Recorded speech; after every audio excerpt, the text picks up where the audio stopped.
Hello, everyone. Good afternoon, and thank you for joining me. Yes, once again in Itoro's Hub. My name is Itoro Jimmy. Yes, it's that time once again where we sit down and look at the critical issues in the world of sport. And as usual, you know, I don't do this by myself. I have a wonderful, a very intelligent, a smart sport journalist with me in the house. And today we're going to be looking at the topic NAIJA sport, a rise or decline. If you've been following the Nigerian football over time, you know that Nigeria is one of the finest. I mean, the Super Eagles, the Super Falcons, the Nigerian football team is one of the finest that you have in Africa. I mean, before you mention three nations, Nigeria comes, you know, amongst that name, and that is why we're going to be, you know, shining our light in the Nigerian football today, because a whole lot of people have been saying we are not playing the way we used to play. We are not doing things the way we used to do. What has happened to our football? The drive is dead. The energy is gone. The spark is no more there. Is this true? Can this be true? All that we'll be talking about with my guest today, and that's in person of Isabella Ekeoma. She is a media, she was a former media officer with the Nigerian female under 17 national team. She was a media officer with Abia Angels, one of the female football team, as a women football team in Nigeria. And she has been very, very, very, very fantastic in the job of football in Nigeria. You're welcome to the show, Isabel. Thank you very much. It's always a pleasure to be part of your show. At least I'm now a guest. Finally, you guys need to. I mean, I've been trying my best to bring Isabel on.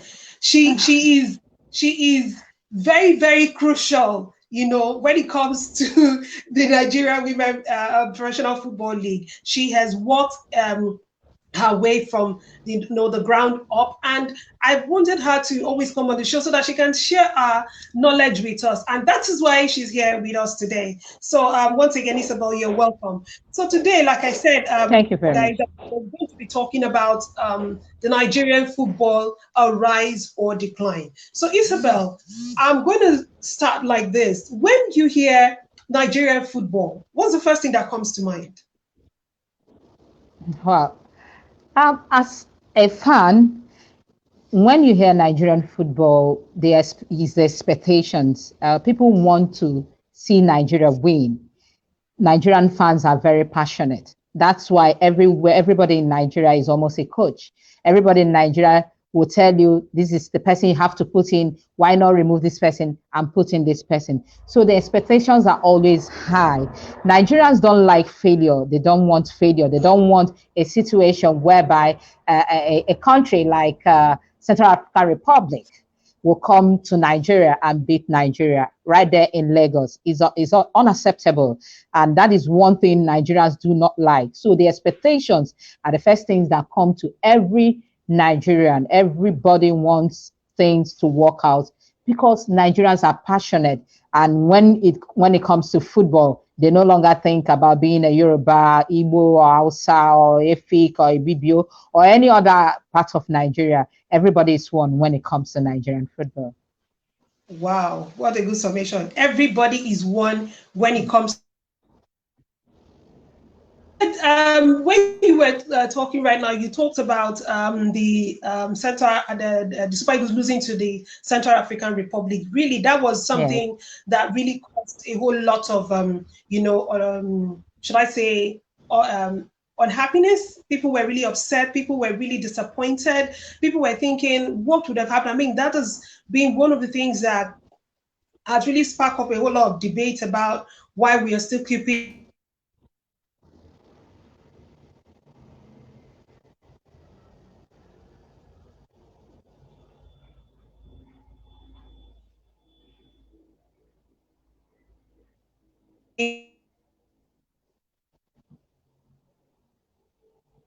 Hello.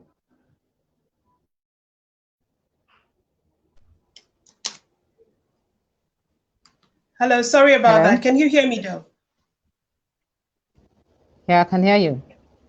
Okay, so I was saying that a whole lot of things have been said after they lost to Central African Republic, right? So Yes, this has yes. actually sparked up a whole lot of debate. So many things, as so many people have been questioning, why we don't have enough. Why don't we have a better team, that we think our old boys played better? A whole lot of debate has been going on.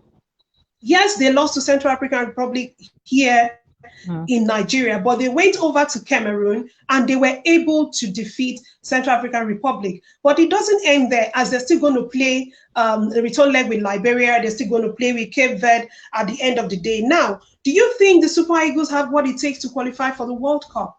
If they are losing, they're actually losing and struggling against teams like Central African Republic. Wow, well, it was an eye-opener. Nobody expected Nigeria to lose that game, especially when it has to be on your home ground. Central African Republic. We are talking about Central African Republic. We are not talking about Cameroon. We are not talking about Egypt, who are 7 times cup winners. We are talking about a country that we should have won comfortably. But that day, it kept on dragging. The goalless. It was going goalless, and people were like, okay, maybe a dying minute goal can change situations, but it didn't happen that way. And of course, the dying minute goal came, but from the other side, from the visitors. It wasn't a good one for Nigeria. Of course, so many people faulted Coach Gennett Raw. And when you struggle against small teams that way, although there are no longer minors in African football, no. African football, of course, so many people have improved from where they were before. So it wasn't a good day for Nigeria. It was an eye-opener, and of course the Lagosians and other fans watching all over the world, especially when you have to be a Nigerian fan, was not happy with that record, because it's already written in history that Central African Republic beat Nigeria right there in Lagos. So what happened there is that they had to exact that revenge in Cameroon. Some people thought they would have scored more than they did. The 2-0 wasn't enough, but at least it was twice what they gave Nigeria in Lagos. So the thing is this, we just have to tell ourselves the truth. Many countries are sitting up. We can't be answering Giant of Africa just that without improving our football. Our football has to be improved systematically. What I mean by that is we have to groom our players. We have the abundance of talent. Nigeria has never lacked talent. Nigeria is one of the countries all in the world that have natural talents. Anywhere you go in Nigeria, okay, now right there in Aba, if you go around, you see small children playing football. They all want to be aspiring footballers.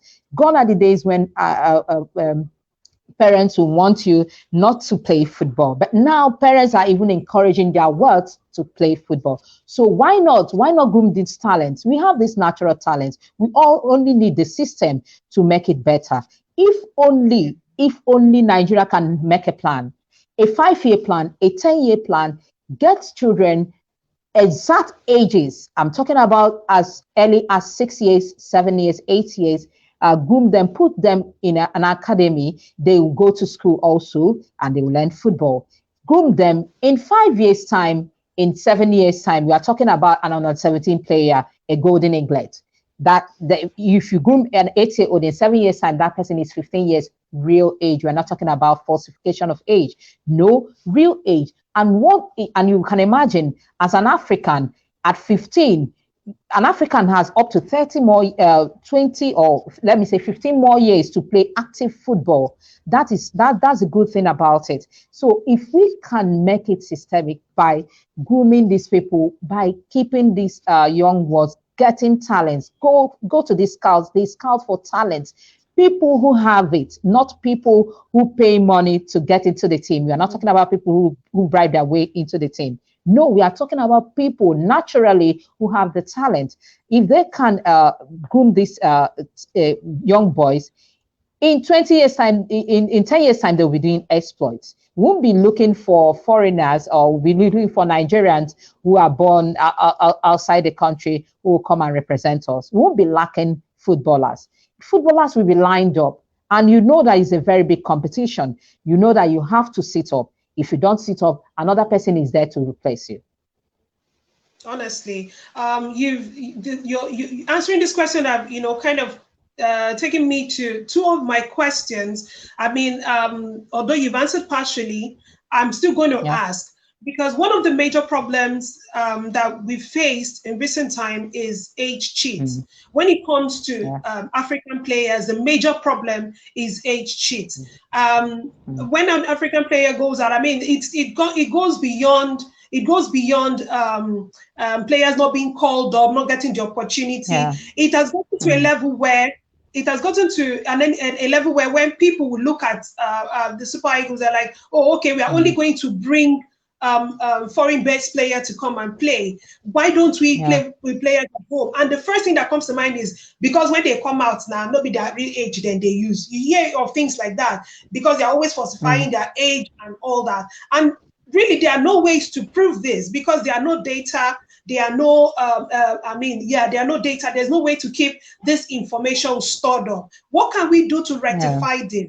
Because you're saying we should look for players on the street, we should look for young players and all that, but we still don't have data. We have a problem with data, management. Mm, There are no datas. We don't have a mm. record keeping culture here. How do we start, curbing that in order to maintain, that growth you are talking about? Well, we will have to start with registering people exactly in the hospitals. You go to the hospitals, the people are born, they bring their birth certificate. If we are sure this person is actually of this age, why not? That's why I said you have to groom them when they are still very, very young. We know 8-year-olds in Nigeria, we know 7-year-olds, we know 5-year-olds. And these are Yeah. people, if you go around, you see small, small children. They are playing football. You can see that talent in that person. But will you see that help? That's another thing. You see somebody who has talent, but who does not have anybody to help Mm. him or her. I'm not even talking. I'm not only talking about the male team. I'm talking about also talking about the female team. Okay, let me deviate a bit. There was a time that was even okay. I was still the media officer of the under 17 national team then. We came back. That was after we defeated South Africa and qualified for the World Cup. And then I came back to my parents' place in Aba. Then someone called me that there is a young lady that plays very good football. And I know this young lady, I know when she was born. Actually, then in 2016, she was just 15. So the person that called me was the cousin, and she's from my village in Abia State, Iberi. So when I now made an arrangement to see the young lady, I went where she was training. I saw her. I spoke with her. I said she has a lot of talent. I'm not trying to scout players for my coach. No, Coach Bala was our coach then. I'm not entitled to do that. But I was just trying to encourage her. Then Mm. later, I told her that CCC, what I want you to continue playing. Who knows? One day you make it. Then I got a call from the father. The father said that the doctor came back and was telling him about me that he doesn't want the daughter to play football. That's what he said. That he doesn't want the daughter to play football. I was like, wow, do you know your daughter has this talent? Somebody told me about her and I went and saw for myself. I'm not even trying to push her anywhere. I'm just trying to encourage her. He said I should not meddle, that I should not meddle, I should just leave the daughter alone. And that's just that. As I'm talking to you, that young lady now is not even in the university. I'm talking about 5 years ago. That's 2016. Yeah. 5 plus 15 is she's 20. She should have been in the university. She's not in the university. She's hawking. She's hawking right now. So that talent has, let me not say it has gone down, but it's 80% off, because with the way things are, I don't think she will want to play football, and I don't want to meddle because the father has already issued a warning to me not to meddle, and I don't want that. So what I'm trying to say is this: we can overcome all these age shits because we have the natural talents. All we have to do is start grooming these young players, catching them young. 5 years, 6 years, 7 years. Yes, it may take time. I know as a Nigerian, we want fast results, but it doesn't really matter, fast results or not. We are talking about a system whereby in 5 years' time, 10 years' time, you reap results. England did it, and they won the under 20, the under 17 World Cup, and also the under 20 World Cup, which Nigeria even went to. They went there, they did it. And you know, England, it's just a few things made them not to win the World Cup. And of course, the Nations Cup that held this year. So we are talking about booming players that are there, lined up. We are no longer looking for talent. We don't really have to go outside to look for the people that we think that they have their real ages. Yes, they are Nigerians. They are opportune to get. They also should have that opportunity. But then we're talking about getting our own, having these institutions. Nigeria has the money. We have 36 states and the Federation, Abuja. Why not have at least in 10 states, we'll build academies, standard academies where these players are, feed them, groom them, and we have the next Ronaldo, see Ronaldo, we have the next Messi, we have the next Pele, we have the next big star in Nigeria. So, Isabel, will you say that? In the world. Fifth in the world because of the food. Yeah. Sorry, okay. I thought I lost you for a few seconds. Ask me the question. Okay. So I wanted to say, would you say that? Would you say that the reason why part of the reason why the father of that girl probably didn't allow her to play football could be also because there is no structure on ground, to protect the child? Because most times I've spoken with parents who have said the reason why they don't want their child to go into sports is because at the end of the day, the parents get to spend more money and the child gets to, sacrifice time and all that. And if at some point the child is injured, that they get to bear all the burden and not any ministry, not any support from anybody at all. Could you say that that's probably one of the reasons or a major reason why the girl's father said he doesn't want the child to go into, football? Well, no. It's not a major reason, but it could be one of the reasons. Why I said it's not a major reason, he gave me the idea that he wants the child after like 10, after she was 15, then after like 7 years, he wants her to get married. Marriage was the reason that he thinks that female footballers don't get married. That was the reason he gave me. And I was like, no, female footballers get married. I even used an instance, the assistant coach of the Super Falcons, Anne Chejina. Anne Chejina was even 4 months pregnant when she kept for Nigeria in the Nations Cup. And her first daughter is married right now. She's married right now. Her first daughter, very soon she becomes a grandma, if she's not even a grandma right now. So we are talking about a situation. Thinking that female footballers don't get married. Where do they get all these information from? That is the thing. That is the thing. That is the enlightenment that they don't have. He's not quite enlightened. That's why I try to explain to him that there are so many female footballers who are married. I even used some foreign footballers who are married and who are also playing, and he wasn't hearing any of that. That's what I said. Maybe what you mentioned, which is maybe getting injury or not somebody helping her, will make her will discourage him. No, I don't think so. It's not that is discouraging him. I think that his major problem is marriage, and maybe he doesn't want people to think that he has a female footballer. That's the way they think about these things. That's the way they think they view women in sports. That's the way they view women in sports, and that has to change because we are the females, these women journalists. We changed it. We should change the narration, and we are changing it. That's why I try to tell him that this young lady is passionate about football, because I saw her training, not even with women footballers. She was training with male footballers, and she was playing very well. But he was hearing none of that. Well, that's his decision anyway. I'm not the parent. I can only advise. Honestly, there's a whole lot to be done. I agree with you on that notion that there's a whole lot of sensitization to be done. We need to sensitize, parents, and that is a whole lot of job, because really, Yes. abroad, people are getting the opportunities. I mean, parents enroll their kids as young as, I think 3 years old, as little as 3 and all that.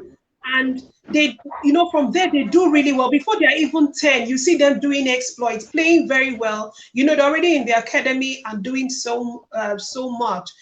We really do need to, agree Of with you on course. that. Okay. Let me chip this in.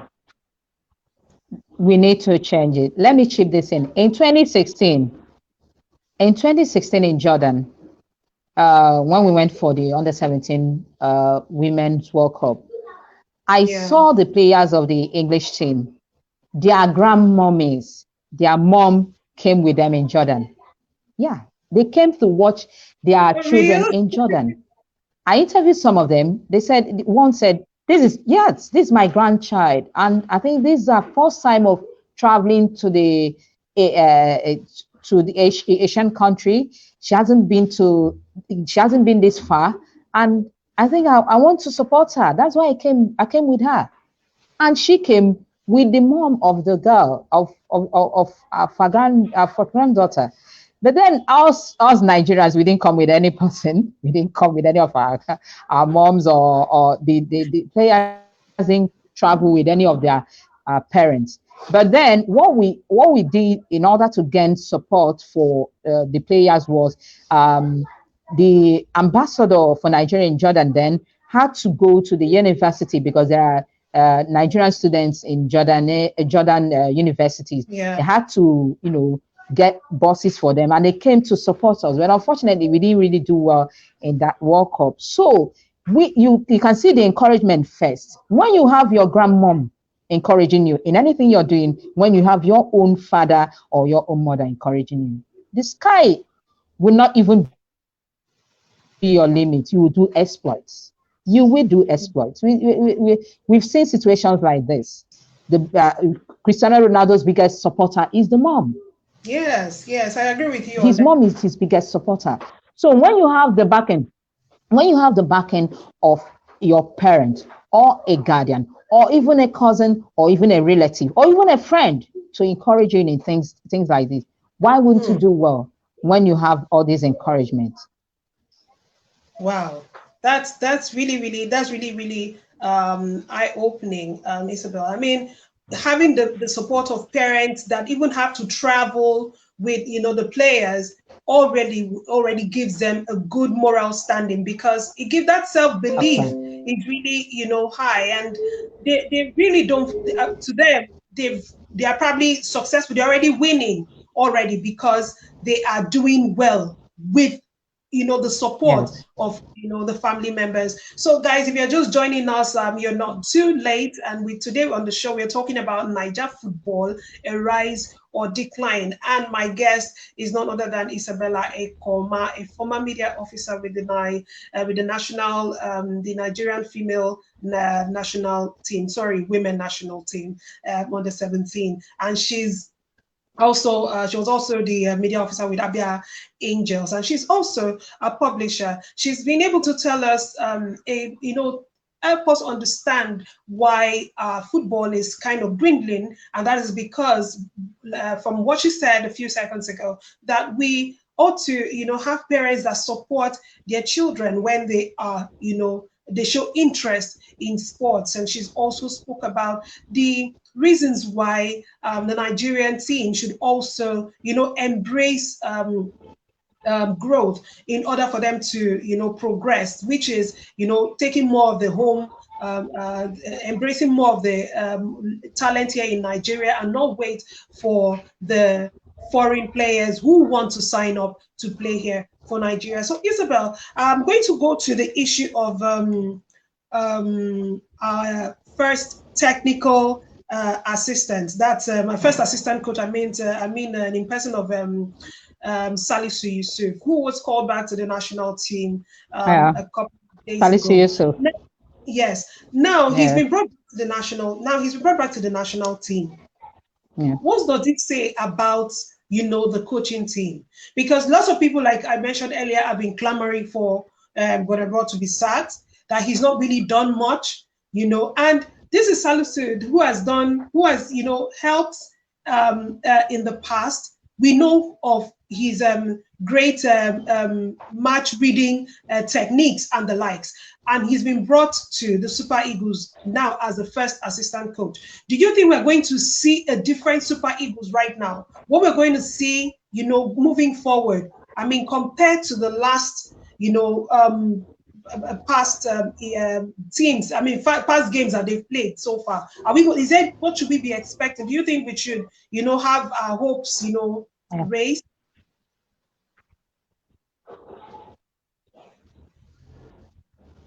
Yes. Coach Salisu Yusuf is a very experienced coach. That's just the truth. Him, due to the bribery stuff and all that, not being in the team, suspended, actually affected the team. Why I'm saying this is he is experienced. He has been an experienced coach and has been good with the home-based players. He has been the coach of Kano Pillars. He's also been coach of Yimba. He has done well for himself. But then he being recalled to the team is a good one. Very good one, if you ask me, because we need his expertise here right now. I think Coach Ganatro has a very high level of respect for him. Has a very high level of respect for him, and he also sometimes relies on him to get the homegrown team, since he doesn't really stay full time in Nigeria. I mean, Ghana Raw. So when you have somebody like Salisu Yusuf overseeing affairs for you in the country, you just have to sleep easy, because he will do the job very well. So I think now that should be a very huge step from what we've been having. I am not undermining the abilities of Coach Yobo. No, Yobo is still new in the job, and he will also learn from Coach Salisu Yusuf. So him being added into back to the team is a good one for me. Okay, because I was about going to the Yobo, Joseph Yobo. I wanted to say, now that Salisu Yusuf is on the team, do you think Joseph Yobo will really have much to do right now? Will his presence there really make any difference? Well, he's a second assistant coach. He wasn't. Yusuf has gone back to being the first assistant coach. I think he replaced Coach Emama. He replaced Coach Emama. So right now, what Yobo will do is to learn on the job. It's learning on the job. You first of all crawl before you walk. So he is a young player, a young coach. He was our captain. He's a legend. All he has to do is to learn from the seniors, and he has a lot to learn from Coach Salisu Yusuf. His impact may not come in now, but then he also garner a lot of experience, and that is why I love the fact that Salisu Yusuf has been recalled to the national team again. Okay, so let's look at the Nigerian FIFA ranking. I had to laugh because I don't know if we're doing well at all. No. Really, I don't know if we're doing well. But I just want to hear your own opinion, girl. I just want to hear what you have to say. Now, Nigeria is 34th, right? Well, we are 34th in the world. Okay, we are 34th in the world. Are you happy? We are 34th in the world, and I think currently 5th in Africa. No. We still, yes. Yeah, so we're behind the likes of Senegal. We're behind the likes of Morocco. 34th in the world. Yeah, we are behind the likes of Tunisia, Algeria, and the likes. I mean, the North Africans are over there at the top, right? What's happening to West African football? I mean, we used to, yes, Senegal is there, but we used to talk about, Senegal, Nigeria, Ghana, but now we are looking at, Egypt, Morocco, Tunisia, Algeria, and all that. Do you think that, I mean, with this current squad, that we would go above the 30, the 30 mark? Because right now we're on the 34th. Do you think with this squad we can actually find our way back up? Let's say going back to 20 or something.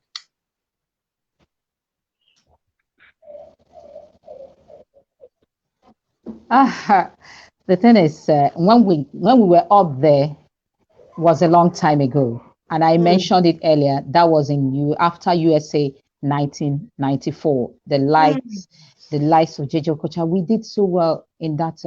Daniel Amokachi, we did so well then.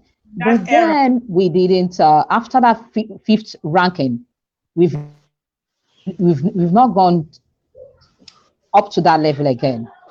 So we should first of all concentrate on qualifying for the World Cup. Let's leave the rankings, because if we continue doing well, that is when the rankings improve. If you do well, the rankings are there. It will improve. If you go for international competitions and you do well, why not? They'll raise you up.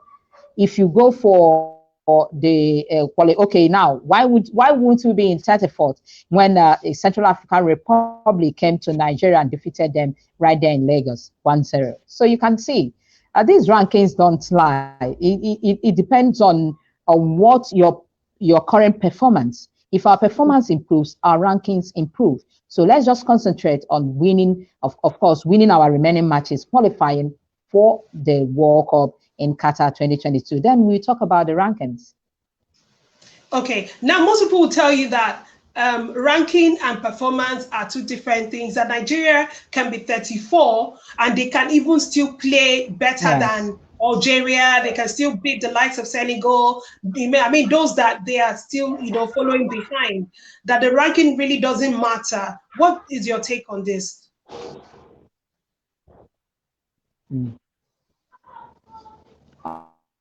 Of course, it happens that way. Yes, just as you said, the rankings for me don't really matter. I would prefer us doing very well if they like let them rank us 40, 50. But the world is seeing that we are doing well, so the onus now is on FIFA to do the right thing. When we played Algeria and they were the ones that we lost to in 2018. So in the last Nations Cup, we lost to Algeria, and they are the current champions now. Of course, yes. Of course, there are no two matches that are the same. We can beat Algeria now. Algeria are higher than us in the ranking. We can also beat them now. But beating big oppositions matter. That is where the ranking comes in. Okay. When you beat big oppositions, it makes your ranking higher. Not when you lose to small teams like Central African Republic. Yeah, that's true. So the Super Falcons played in Lagos a few days ago, and we'll play the second leg this weekend, tomorrow to be precise. Now, there's been speculation that the Falcons should, learn to embrace more of the home-based players. Yes, though they have, the home-based players, and mostly it's even the home-based players have been doing more exploits, in that team. And there have been speculations that why don't we have more of the home-based players? Why do we always have to wait for our foreign-based players? Can't we just assemble, the home-based players to, play this qualifying, and then maybe in the main competition, the senior, members of the team will probably join in? What's your take on this?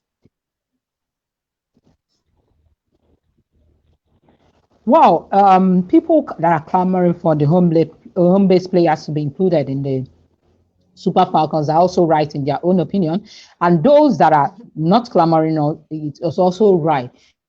Why I said so is that the players that we have now were before home-based players. If you notice, for the last 2 years, Nigerians have been traveling abroad, especially the Nigerian Women Football League players. They've been traveling abroad. They've been signing deals. Chiamaka Nnadozie was once a home-based player, but she's now with the Paris FC in France. So we are talking about so many of our home-based players already in the foreign, already now foreign-based players. So when you say we should put in more home-based players, yes, we should include them. But then before you know it, they sign deals to go foreign. And we are talking about even in the Super Falcons, we wouldn't even have to fault it or say they are not doing well. They are all doing well because the players there were once home-based players, except the foreigners that the ones outside the country that were invited back to Nigeria and are playing with the team. But then Madam Aisha Falode has really tried, if it's that one, to get deals for our home-based players. Her Sure. partnership with the MPFL La Liga stuff, NWFL La Liga stuff has really helped. Our players are doing very well. If you go around, you see the female players; they are all doing very well, both in the under 17, the under 20, and the Super Falcons. So our foreign more players should be called, yes, but when you call them, very soon they become home-based players. What I'm even more, clamoring for is more players to be included in the foreign team of the Super Eagles. We have our players here, there, but when you talk about it, they will tell you that of course there is a chan that they have to prove themselves in the chan. We have Maduko Okoye, who is our goalkeeper, but we also have Anojo Olorunleke, who is doing very well for Enyimba, who also did exceptionally well when Enyimba played against the Senegalese team. So we want we want them to be brought into the senior team. Let them fight for the shirt. We're not talking about because you're in a certain place and you have the edge. No, let them come together. You now make the choice. But when you say things like that, people will tell you, oh, they have the chance to battle it out. So maybe let's wait for the chance. Okay. Anthony Aselu said, love the hair. I don't know if it's mine or yours, but thank you, Anthony. And then you're speaking of Thank you. Olorunleke, he said, excellent energy, more grace, ma. So now I'm going to ask you, during the first leg, the two goals that was scored came in the first half of that game. I mean, the first leg of the game played against the Super Falcons and the Ghanaian team. So the second half of Yes. the game was more of, it was very stiff. And, they've been, this rumor like, oh, no, they didn't really do well. They played so well in the first half. I mean, with that sort of energy and with that sort of vibe that they put in the first half, that was not seen in the second half, do you think they have what it takes, to, win away from home? Yeah, they have what it takes to win away from home. You know what happened in that first leg is that the players were just coming in from their different locations, so they didn't really train so well for that game. But then they were able to win through Uche Nakano's two goals. She scored a brace Yeah. for the Super Falcons. So now they are in Ghana. The match will be coming up tomorrow. I pray that they will use the same energy and they will do better than what they did in Nigeria. Women football has really improved, especially in Africa. We are struggling now to beat teams normally that we beat 6-0, 7-0, and all that. South African teams happened. You saw what happened at the Aisha Buhari Cup. Right here in Nigeria, we lost. So when we are talking about people improving, you are improving. When you are at a place, you don't expect another person not to improve. When you are at a place, you don't expect another person not to overtake you. Not just as they say, overtaking is always allowed. It's left Yes. for you improving on your own path, which I want Nigerians to also improve. African women football is improving, be it Cameroon, be it Ghana, be it South Africa. They are all doing very well. So we should also sit up. We are 11-time champions. Yeah, Morocco, the female teams are they're all doing well. We are 11 times champions. The only time we didn't win it, Equatorial Guinea won it. But I think but in Nations Cup, we may struggle to win some certain things if we don't improve or if we don't improve on what we already have. Wow. Honestly, I really do agree with you on that. So my next question will be, do you think that, I know I've asked this in another way before, but do you agree with the notion that we need more home-based players in, in the national teams? That we should really, put, let's have, say, 50-50, of both foreign players and home-based players in the national teams, both on the Yeah, men and the women teams. Do you male agree with side. that? Yes, I agree with that 100% because when you encourage the home Hello. based players, they will put in their best. There is no way a home based player will be playing in Nigeria and is also doing very well. And when it comes to selection, you select those outside, mostly outside the country. It demoralizes these players. I talk with most of them, and they complain about it. So we should give parity to both the home base and the foreign based players. Bring in the best for the team. We're talking about Nigeria. Nigeria is collectively owned by everybody. It's not selectively by a certain Yeah. person, a certain group. Yeah. So now my question is, why would you, what do you think was done differently? I mean, we've seen that our national teams have been struggling of recent. Both the men and the female teams, they've been Mm, struggling in one capacity or the other. mm. Is it the technical team? Is it, does it have to do with the Yeah. crop of players? Does it have to do with the coaching, team? What is really, affecting our football? Because one, we have this issue of goal scoring, and there's no how we score and we don't concede. I mean, and the quality of the game, from recent, conversations has dropped. Our football is no longer as colorful Mm. as it was before.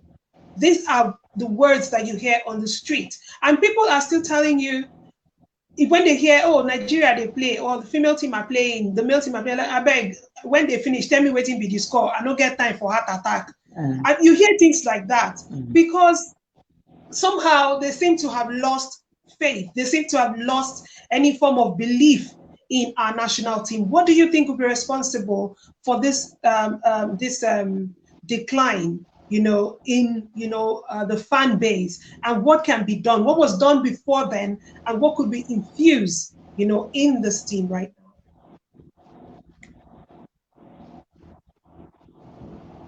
Okay. Well, when you talk about things like this, you talk about the technical input of our the technical crew. I'm not a fan of Coach Garnet Raw. I must say it. I have to be honest Mm. about this. Because there are times he should have made some changes. He doesn't Yeah, make changes. It's as if he doesn't know who to change, who to bring in, who to play at a certain position. Of course, when yeah, we lost in the World Cup in 2018 in Russia, we should have won Argentina in that game because Argentina was at their lowest ebb. They were yeah, not at their best. We should have won that game, but we didn't. We didn't win that game. There was a time he should have made changes. He didn't make the changes, apart from the officiating and all that, or a gallo missing the sitters and all that. We are talking about his technical input. People have lost interest because we are not getting the results we used to get. In 2013, a certain late coach, Stephen Keshi, may God bless his soul, actually because, brought some home based players, and it was a certain Sundemba. People will ask you now, where is Sundemba? yeah, Forget about it. But it was a certain home based player that gave the cup to Nigeria against all odds. He was the one that helped Nigeria to win that yeah, nation's cup. So what's happening now is the interest is no longer there because when you keep on losing matches to teams like CAR, you lose even in Nigeria, lose to South Africa, you lose to Cameroon and all that. When you lose matches that way, it doesn't make people happy. That's why yeah, there is the loss of interest. And generally, Nigeria people are losing interest in things affecting the country, but it can be regained. We can still get it. We can still do well if only if only we can just if only we can just do the right thing, which is start winning matches. The coach gonna raw, if he is going to be there, he has to start winning matches. For him to have won bros, that's his, yeah, that's the only time he has ever won anything in his life, and that is the bros he won with Nigeria. Something we should have been, he should have written his name in gold by winning that nation's cup. So he has People to tell do you some to define things Nigeria differently. Nigeria has to start doing well with a I game said to people spare and tell you all that you that. qualify That's the Nigeria story for now. World And then what happened after qualifying Nigeria? Okay. honestly, a whole Yeah, lot. now what happened after that? Yeah, I agree. A whole lot of speculations, a whole lot of bitterness, disappointment. If you ask me, and lots of people are really, really utterly disappointed because they don't know why Ganavar is still there. So I'm Enera not he his said, fan. I'm and not his fan. oh, says, as for me, sports in Nigeria is as a decline, not just football. But great job, Itoro, and her amiable guest, Isabella. Thank you so much. Thank you so much, Dorcas. I Thank really you. do appreciate this. So Dorcas says that sports in Nigeria is on a decline, not just football. What would you say about this? Of course, it's on a decline. And it also has to do with not getting the talents, not getting the right people at the job. Okay, look at the Olympics. Of course, Ese Brume and Blessing Oburutu, they did well for Nigeria. But we could have done well. We could have done well if we had started planning for the 2020 Olympics 4 years ago. But we didn't. We didn't do that. We are still waiting.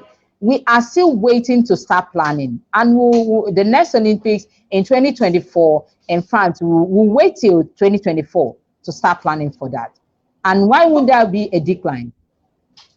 But you see, this Why is not would the why first time it's happening. It's always happening like this. And I say the question, and I say, why don't we, create another avenue? Why do we still have to work on that same path?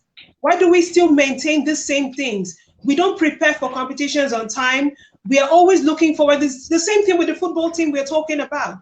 Sometimes in recent years, we have to wait for other teams to help us beat another team before we qualify. Sometimes they have to start pricing, at the last minute to know if we will qualify for a competition or if we will actually qualify out of a group stage of a game, in a tournament. Why can't we prepare on time? Why is it that we're still having this issue of, preparation, planning in this day and age in Nigerian sports? Why do we still have that problem of late preparation? Why are we always coming late to the party? What could be responsible for this?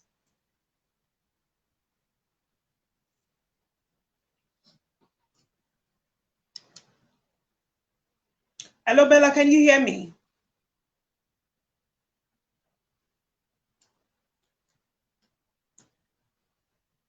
Hello, Isabella, are you there?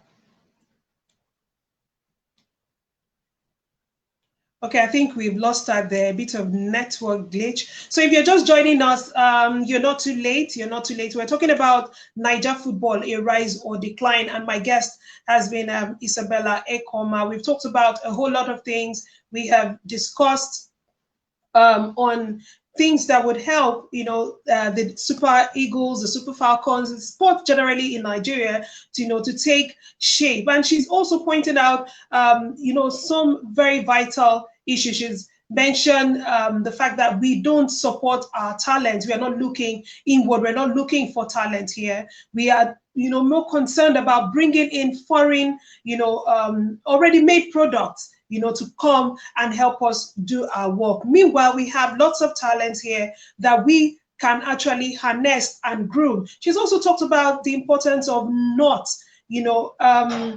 overlooking this young talent, giving them an opportunity to thrive so that we can curb the issue of age cheat, as that has become a very, very big problem in our sport here in Nigeria. And She's also talked about us opening up, trying to coach, trying to, spread words to parents and guardians, helping them to understand that we need to help our words to embrace sport. We need to sensitize the parents to help them understand why we are supposed to help these young people to embrace their talent. And how do we do this? By sensitizing them, by letting them know that when these words come to us, that they are actually in safe hands. Because their parents will tell you they don't want their children to go into sport, because when these children get hurt, the problem is down on them. They have to deal with the cost of taking care of the child. They have to deal with the cost of, training the child. They have to deal with the cost of taking care of the injury or whatever problem that the child suffers. She was able to point out to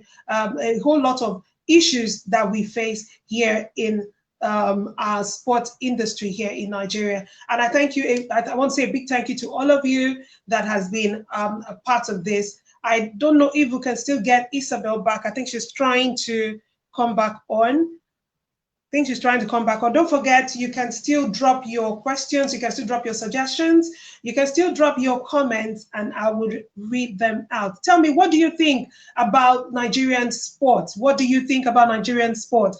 Is it on the rise or on the decline? Why are we still having issues? Why are we still having problems in our sport industry? Why is our football still suffering? Isabel, good to have you back. Sorry we lost you. Sorry, it was my connection. I lost my connection. Yeah, I thought as much. I was just giving a rundown on what we've talked about. And yeah, I remember we were still talking about what should be done differently. Why are we still having issues up until now? Why is it that we wait for the last minute? Why do we have to wait for the final whistle, the last lap, before we start making preparations for competition? Why do we have to wait for other teams to beat another team for us to then get qualification? I mean, in recent times, that's what has been happening to our national team. We have to hope that this team will lose, so that we can qualify. And we start counting the scores, we start counting when we ought to have taken that, decision boldly, because we had every opportunity to win every game we play. We have every opportunity to make sure that counts. Why are we always, why are we still having these issues on this day and age? Well, it's just the Nigerian factor. Nigeria normally does not prepare. When you have okay, let me say you have something of next year, they don't prepare like last year. They will want to prepare. If it's January, they will prepare January 10th. If it's 21st of January, January 10th is when the person starts preparing. They will think there is always time. And when you look at these things, time waits for no one. We are talking about competitions that have been is already shadowed. We know that this competition will come up at this time. Why not start early in preparing it? No, the Nigerian factor will never allow them to start preparing early enough. They will think there is enough time. Just as I mentioned in the Olympics, now we have 2024 Olympics in France. We will not start in 2021 to prepare. We won't even start in 2022 to prepare. Neither in 2023. We will start in 2024, the exact year that the Olympics will start. And when you start then, when will you have ample time to groom the talents that will represent the country? Have the talents. All we need is preparation. All we need is the structure. And the people at the helm of affairs, are they ready to sacrifice that time? If you want to do things right, it's a long-term program. We are using Facebook, made by a certain Mark Zuckerberg, who started this in his university days. But now, for the past 5 years, Facebook has taken.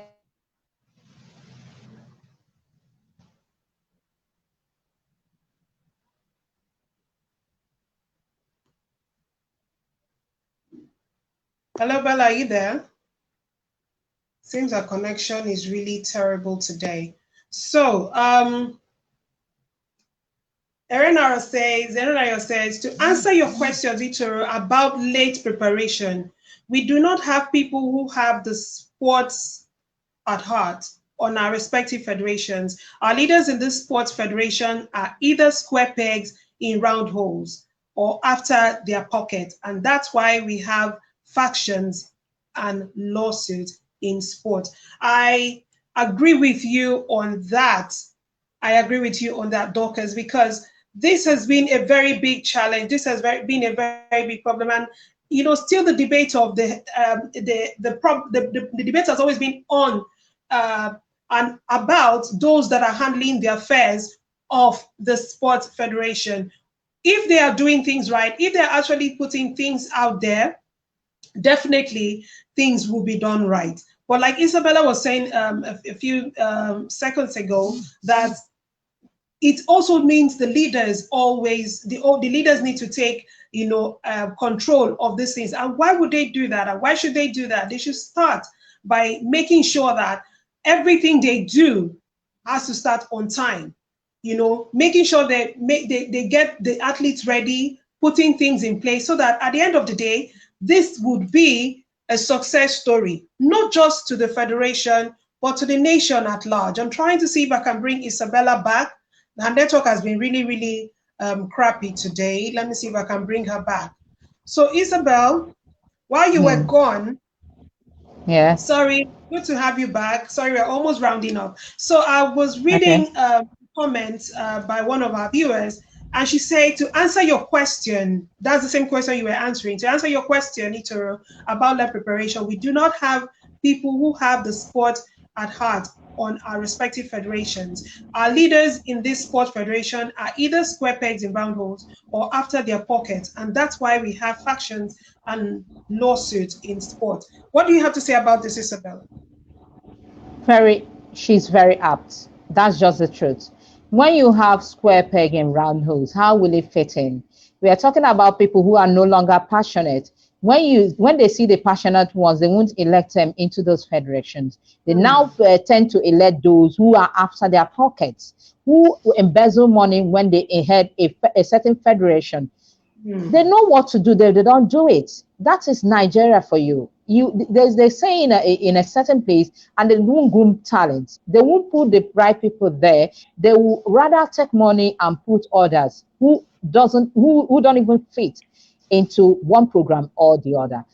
What she said is just the truth. Is one of the reasons why we don't do well.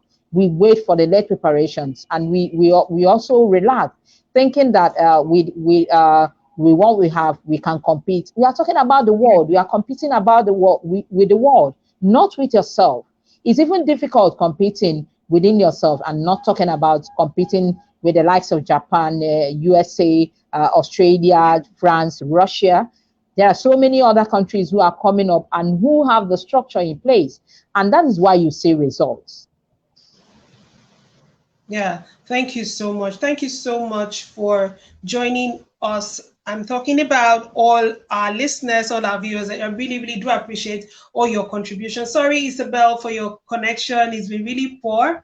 Sorry, so sorry about that. So before you go, I would like to ask you to give a shout out, because that's the tradition we have here. You have to tell us, give a shout out to somebody out there who knows.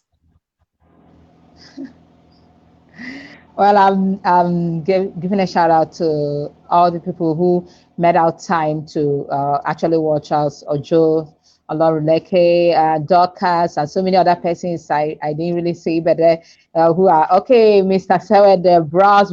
I'm also hailing him. They're all doing, I'm grateful they are part of the program. Then also, it's a weekend.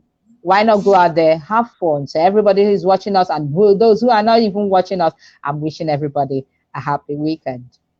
So what do you think should be done to our sports federation? Yes, you've talked about the lack of passion. You've mentioned a whole lot of things, and what do you think we should do to, rectify this problem? Because it's something that has been on, a great repetition. I mean, from time past, we are still fighting it. We are still talking about it. Is it that we're not talking about it enough, or what should really be done about this? We will start with putting credible people at the helm of affairs. If I'm putting somebody like Okay, let me use an instance. Daniel Egali. Daniel Okay. Egali, we all know, is heading Wrestling Federation. Yeah. He is an Olympic champion for Canada. Then he won an Olympic gold in wrestling for Canada. Then he now came back to Nigeria. You can see how far wrestling went. We were Yeah. able to Yeah. get a gold, silver, sorry, from Blessing, and we should Yeah. have even gotten more medals. So you can now see that this is a man who knows his onions well. His He knows onions. this game. And when he knows this game, you talk about taekwondo. Then Chukwumerije was there. He's an Olympic medalist. He knows these things. When you put the right people at the helm of affairs, you see results. Mm. People who should be heading one unit should be credible people. People who Mm. have this passionate they are passionate about this sports. They want to groom talent. They want to make a name for themselves. We are talking about integrity here. We're not talking about your pocket. We're not talking about embezzling money. We are not talking about you getting all the money and you can't do what you're supposed to do. You just bring in people or you hire mercenaries to come and do one thing or the other for you. When you put the right people at the helm of affairs, things work out. That has been the problem of Nigeria. It's not as if we don't know what we have to do, but we just tend not to do it because of our corrupt minds. We look at our pockets first before doing the right thing, and it has also affected sports. If they know how much sports generates, they would not even focus more on sports. But then in Nigeria, they don't even care what sports generate. They just want to go there and do whatever they just want to do, and that's it. So when you put the right people there, things happen, and the right people putting the people that are supposed to of course, the people that are supposed to represent us, the right people there, things click. So when we do the right things naturally work out. We don't need to suffer the poor masses who are fans. Because every year now, okay, when it comes to the Nations Cup now, you see people, fans, always being optimistic that Nigeria will do well, and you disappoint them, and you expect them to be fans. No, people get tired of these things. It's high time Nigeria come together, put the credible people there, put the credible representatives there, and see results. And the world will marvel at what we are churning out. The world will marvel at what Nigeria is able to do.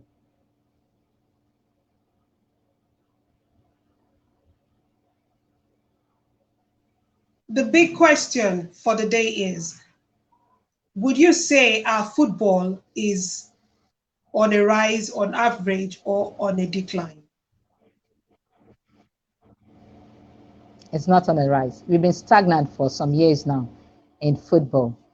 The under 17 World Cup, which for the male team, which we are the most successful with 5 titles, we've not done well in the last time was 2015.